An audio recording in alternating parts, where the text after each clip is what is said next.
Hey guys, you're watching Daniel and Gian review. Today we're going to be doing a full review on the 2018 feature film Manikarnika starring Kangana Ranaut. I guess it's a biopic to a certain extent. It's based on a historical character. She was a revolutionary type. Ending kind of made me wonder why you would do... Why would you make a movie about someone that lost? It's like Braveheart. Technically, he loses at the end of Braveheart. Yeah. He literally gets beheaded. He dies. But his act inspires him to do whatever. But I can make the argument that her act didn't inspire anybody to do shit because India didn't get free from the... I can make an argument that you really don't even know what happens because the movie just ends. Right. Kinda. Like, pretty much right after that it ends. So the only reference we get seems to be from the general saying, like, yeah, she was more man than the men. Like, that's that was the one validation that, like, oh, this one white guy said, damn, she is good. And now all the Indians are like, well, goddamn. This one English guy said it was good, so she must be good. Even though it's like, fuck England. England sucks. They did this. But the one English guy said something good about our people. Yeah, that means we're legit. Because that's the dumb validation shit that people talk about. I think it's divided on the validation thing, and this has nothing to do with the movie, but you have half people saying that the argument that people like to give us is the reason why Indians love our channel, not ours, but like channels like ours, because they seek validation from Westerners, right? Right. We've all heard that.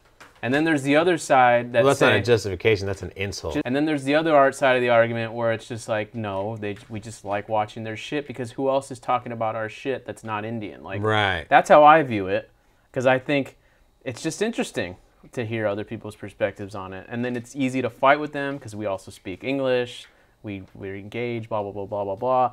But you add a quote like that at the end of this movie, and that supports the first argument more than the second argument. And that's why I'm saying all this. Because it almost supports that this validation thing is real. Otherwise, why add that in there? Yeah. If you're going to sit there and then never represent an English guy in the movie in a positive light, and then you throw this quote at the very end. Yeah, but the quote wasn't what the quote represented. The quote was like why does it even fucking matter? Because the guy that defeated her was showing respect as a warrior, like trying to show what kind of warrior she was. Validated it. Validation. Well, it's just how much. I don't even want to. That was not even when I don't even know why we're talking about that. Because like, there's so much other things that I fucking hated about this stupid movie. Because this movie sucked. And I think you can agree with me on it. And well, you might not go as hard on it. I mentioned that because the whole movie was pretty bad, and then at the end we see this stuff too, and I'm like, okay, why did we make this movie? Because you wanted a historical female character to play in your own film, because she directed the film too, right? She didn't direct it at first. She fired the director and then took credit for everything. I'll give you the story real quick. So the story is, he wanted to do a movie called NTR, which I think you heard of. I think you saw it playing in the theaters up north. But so he like filmed all the main stuff and then had like these little pickup days left so he can go out and film his other movie. Yeah. Because a certain actor was cast originally in like the guy who's kind of like the player of everybody. He's kind of like the conniver. Yeah, the brother. Yeah.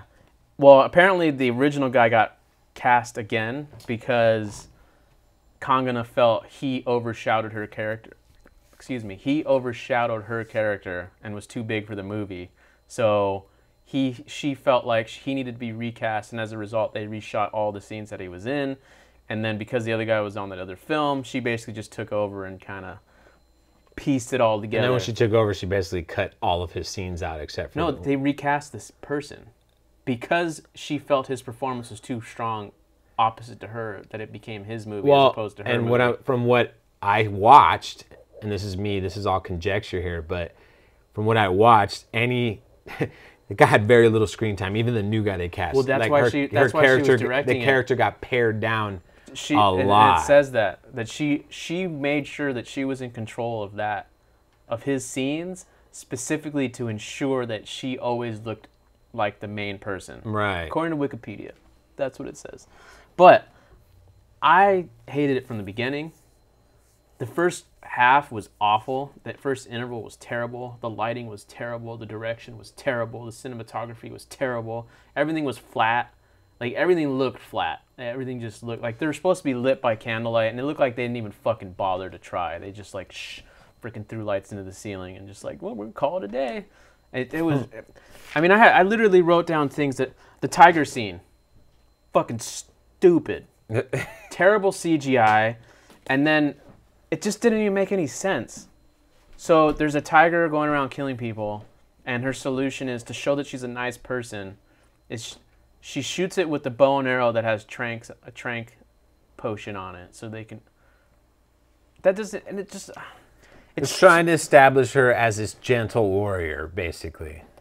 That's why it's supposed to give her godlike qualities. That was the whole point of all these things. Yeah, well, it was dumb. Even when the guy sees her out in the field, he's like, hey, he needs to marry my son. Which was also fucking stupid. Or whatever. Which is random, like, and she seemed to She's such this feminist warrior. Yeah, she had this like, free spirit, and then she went along with it right away. But submissive and being married to somebody? Yes, please, I'll fucking be my husband's loyal fucking... But when it comes down to one-on-one, I'm a fucking woman. Don't tell me what to do. Like, what the fuck? You're so uneven. It makes no sense. I mean, other things I wrote down, the whole elephant sword fight shit was stupid. It was like they tried to do Bahubali. You didn't like those flips, bro?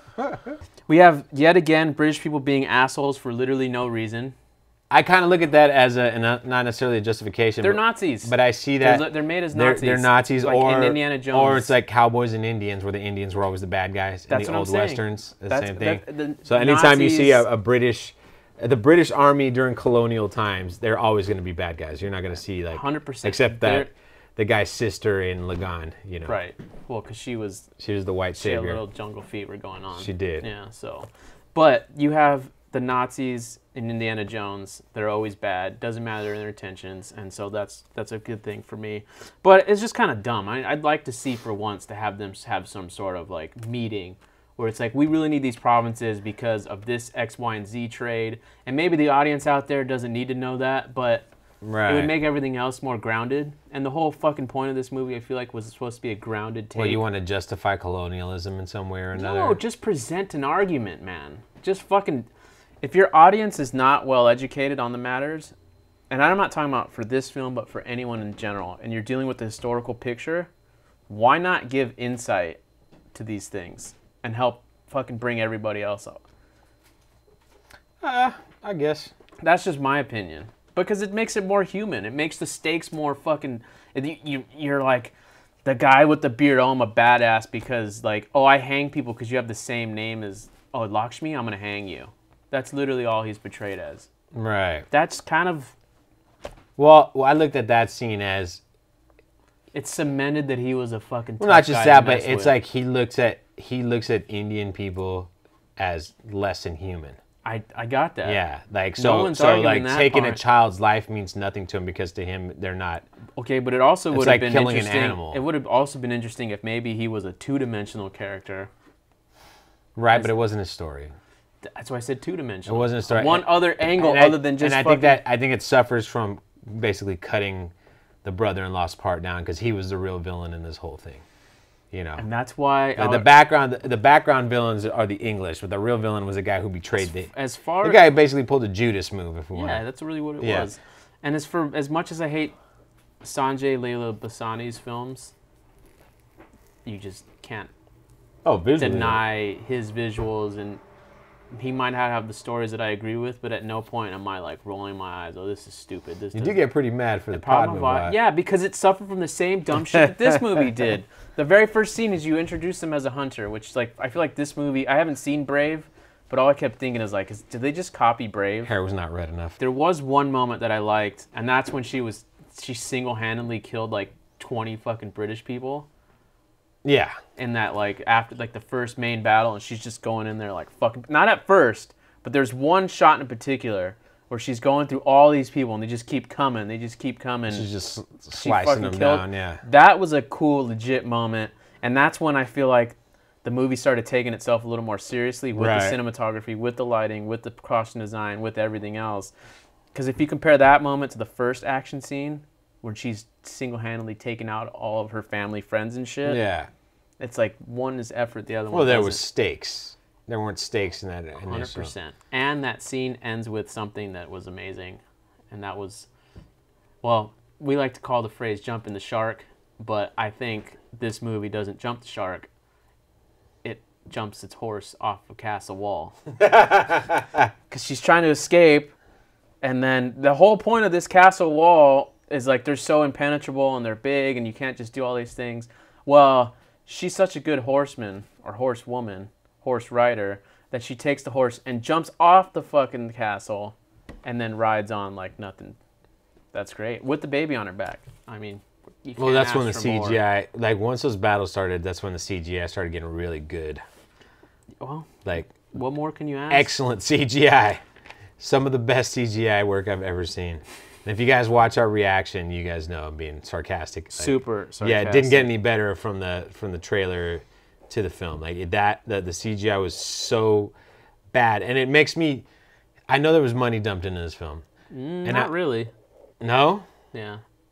Not really. No, not by American standards. I'm saying No, in even general. by it really wasn't that high I budget. mean, the size of the cast itself. I'm not saying it wasn't budgeted, but that's nothing compared to like a Thugs of Hindustan or like those big blockbusters. Well, I don't know. I guess my point is that when all of the VFX houses, and something I still don't understand, when the majority of the VFX houses are in India, because all the Marvel shit is getting done in India. So you can't tell me that it's that lack of technical proficiency. So that's not 100% true. Because I actually know, I was just talking to someone about that, and what India does is all of the tedious work.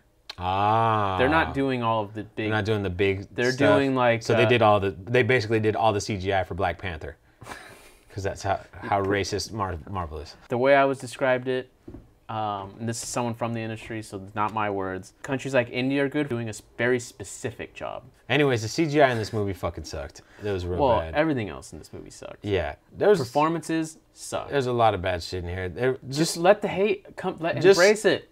Come to the dark side. Come to the dark side. I definitely didn't hate it the way you did. Like bullshit. You texted me and said, this movie's difficult to It watch. was getting hard because it was just boring. Yes. That's really the main thing. Embrace was the boring. fucking hatred. But the movie sucks. There was things like story-wise that were annoying. That sucked. Like, we get introduced to her family, and then we don't see them again till the very end when they go like when the story needs them. But it was like you needed them a long time ago. Why didn't you reach out to them as an ally before when the British were gonna fight you the very first time? You know what I mean? Then we never see those like guerrilla warriors again. You know why? Sangam Singh. You know, even though his character is pretty cool, and I'm like, cool. This is gonna be no. And he's like going in and like sneak attack, killing hell of people. Well, I think he gets ambushed and gets killed or something, or like I don't his know. regiment dies. I don't know either, but I mean, he sent the one guy out to take the women and children, the British, and that's when the brother-in-law came in and killed him and burned it down. And then the general knows, oh yeah, we know. It was actually him that killed them all because he went. But let's use that to fuel it. Oh, that was so. Yeah. Now you're triggering me because there's like certain things that I about the movie. There's things that I didn't like about like Besides everything. It's like every single white character, every single English character. None of them are English, or maybe you got like 2 or 3 of them are English. It's like let's just pick any white face we find and see how bad they speak English and like different accents. Like and not different accents from England. Like there's like a. I'm gonna put a stop to you right there. Like one of the guys is probably from like Czechoslovakia. I'm gonna put no hold on. That country doesn't even exist anymore. This is based on which you said in the very beginning. This is a historical film. Yeah. So as we know, everything in this fucking movie is real. Right. This might as well be a documentary. It's based on a true story. 100%. It might as well be a documentary because it's based on a true story. So we're gonna get shit in the comments. How dare you talk about this? Because she cut down 57 people. Of with course, a baby she jumped strapped on her elephants and fucking. Of course, her horse jumped off the castle wall because fucking whatever said so. I mean, this movie really was terrible. Yeah. I honestly, I think everybody who referred us to this movie trolled us.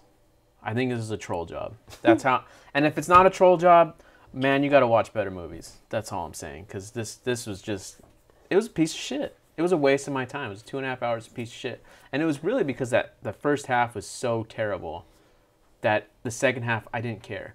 Because the scenes got better by the end. I'm not gonna lie. The battle scenes, right? Like the sword play, the choreography, having actual people do this stuff. I was kind of with it.